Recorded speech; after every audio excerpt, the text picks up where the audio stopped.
Welcome, everybody. Thank you so much for being here. I am Seal Stanford, and I have a host today. Raul Rivera is joining me, and I'm so excited to have you here.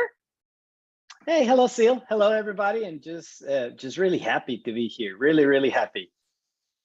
So today we are going to look at part 2 of what breaks or destroys concentration. And I think you'll find this pretty exciting because obviously we want to be able to focus our attention on our goals and our dreams and what we want for our future. And we want to be able to enjoy life.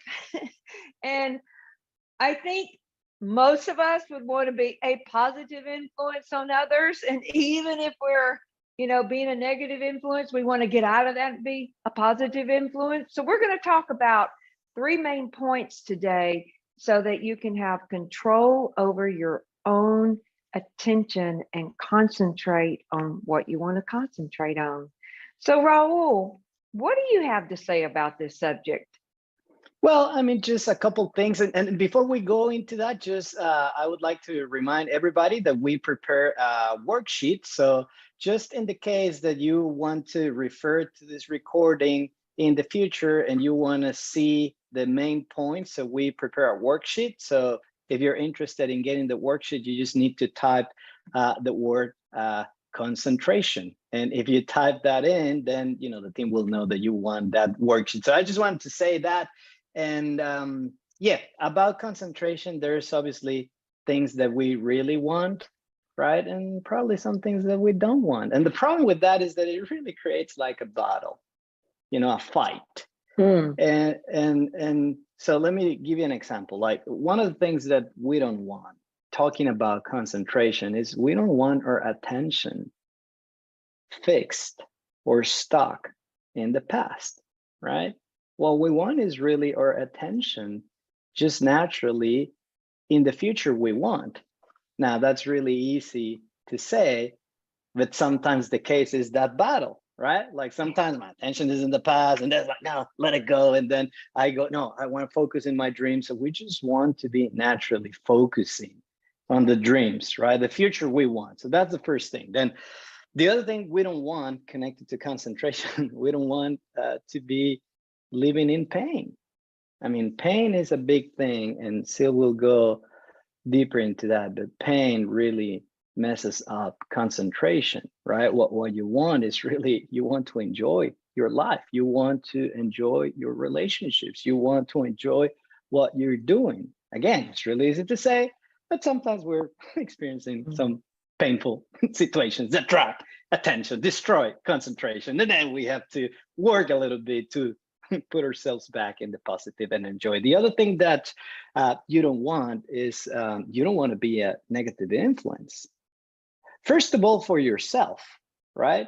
But also you don't want to be a negative influence for the people around you, right? Family, people at work, right? Like key relationships. You don't want to be a negative influence. You really want to be a positive influence. And that's really connected to concentration. So yeah, we have, like Sil mentioned, like a couple of key points that we're going to share today, just so that you keep just getting better with concentration. But before we go into that, let me just check back with you, Sil. Anything else, Sil, you would like to share on this?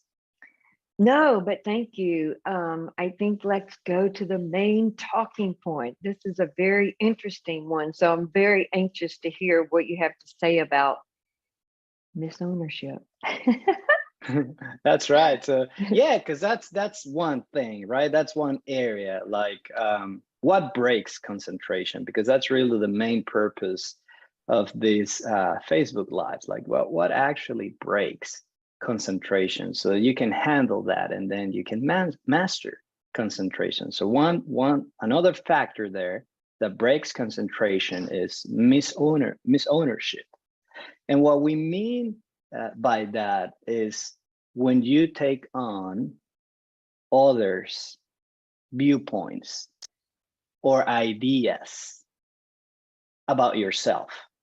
So this is very common, and we see a lot of this. As you know, we work, with clients around the world one-on-one, right? So it's very common when someone grew up, let's say in an abusive environment, right? Or a very negative environment. And let's say the person had someone, telling them all the time, you're a loser, you're not gonna make it, you're a fool, you're stupid, or one of those like you will never amount to anything. So the problem with growing up, with someone around you telling you that again and again and again and again and again, so of course that's a negative process, right? But what we're talking about here is me or you taking on that viewpoint, taking on that idea of yourself that is not even yours. And that's really what creates that conflict and that battle, right? Let's say that one, you will never amount to anything, right? So then what happens later on is that the person is going to be fighting, to make something of himself. So it's not a good setup, and it really breaks concentration badly. Now, the reason we're sharing this is obviously so that you can just take some space, some distance, some separation. And okay, it's okay for people to think whatever they want to think about anything and anyone, including you. That's their idea. That's their viewpoint. The important viewpoint for you on you, it's yours. So don't take on that stuff.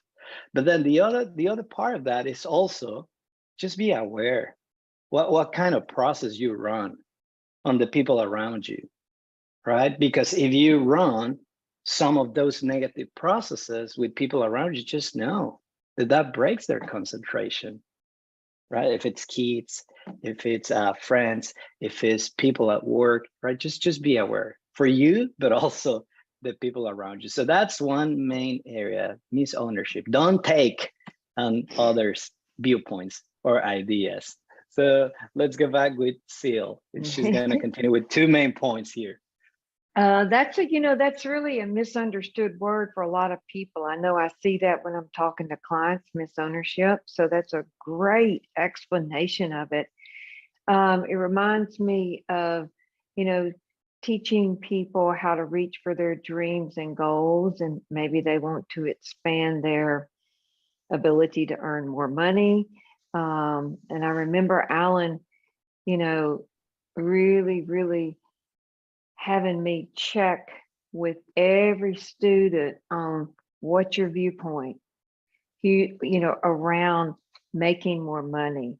Inspect those viewpoints. Where do they come from? What was your family's viewpoints about making more money? Just as an example, because typically you find that you misown somebody else's viewpoints and they're really not yours. And spotting that will help you move forward at a much faster pace. So great information on that. The second point is, I don't know if I've seen anything that ties up a person's attention more than pain and unpleasant sensations. Wouldn't you agree with that? 100%.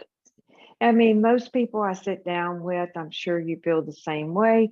Just the first time, usually there's always an incident or an event that has tied up that person's attention in the past, but it's still coming into the present, even though they don't want their attention there.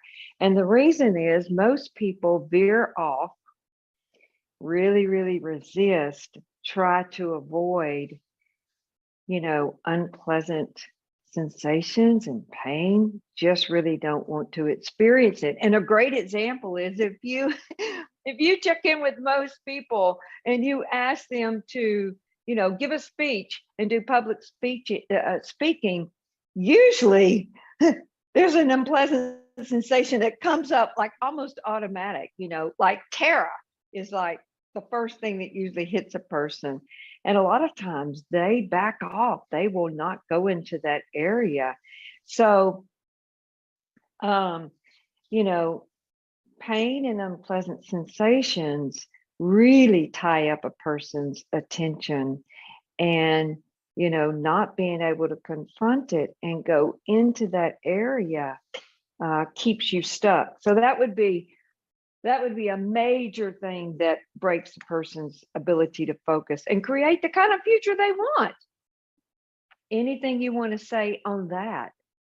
Yeah, I mean, concentration is a key part of study. And one of the reasons we want to study is to get new knowledge, right? And Yeah. then develop new abilities so that our life gets better.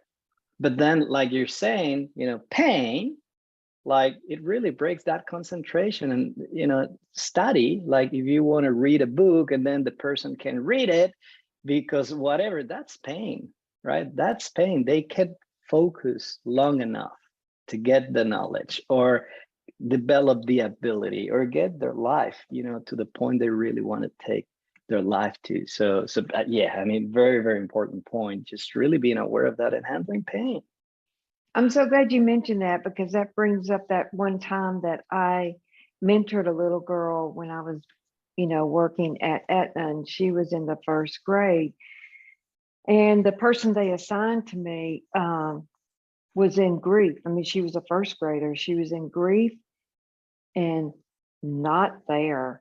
Every time I would go in to practice reading with her to help her study so she could get better at her words.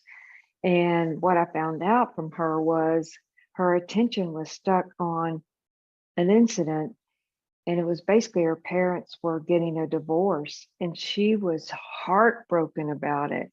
And so every time I would sit down once a week to go over this, to go over her words and listen to her read out loud, a lot of times tears would come down her cheeks. And I thought, well, I'm not getting very far with this little girl. I almost gave up. And then I just kind of said, well, to myself, what would I do if she was in a real one-on-one session with me, paying me to coach her?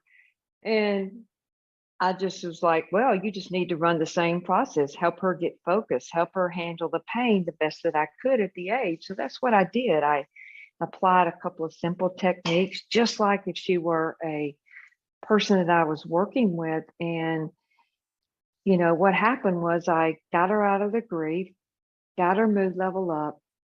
And so by the end of the time that I got through working with her, basically she was out of that grief and could basically go study for the rest of the day. And I'm like, well, I've done a great job here. I've done my job. I don't need to give up because she's in a good mood. She can study now. So that's kind of how the way I ended up handling it. Got her out of those unpleasant sensations. So, and I was made it possible so she could focus. So yeah, big piece on study, because you cannot study if you're there. So the last thing that I want to cover is what happens when you have a negative identity. This gets kind of like common sense, right? Because when a person's in a negative identity, I mean, they end up creating upsets around them. They're up. Why? Because they're upset, right?